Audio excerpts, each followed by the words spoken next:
Ask Your Locksmith. I've seen the word GPLA on a couple of locksmiths' Yellow Page ads. What does GPLA mean?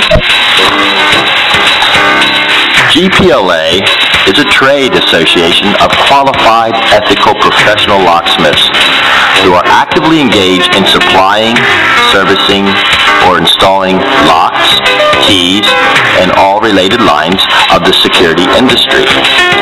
GPLA assures you as a customer that you're dealing with a professional locksmith, a dedicated individual who not only has the education and technical competence, but the real desire to provide the right service for you and your property.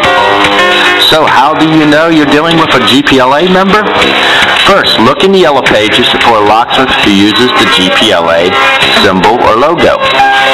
Every GPLA member carries a GPLA identification card to show proof of his or her qualifications. Or you can go to our website at www.gpla.org and click on the button Find a Locksmith.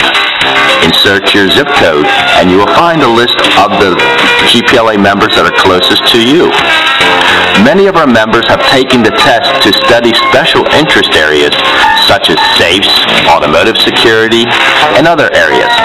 After passing the test, this member is designated as a registered locksmith, a certified professional locksmith, a certified master locksmith, a certified professional safesmith, a certified institutional locksmith, or a certified institutional journey locksmith, and we even have some other members that are certified protection professionals and physical security professionals.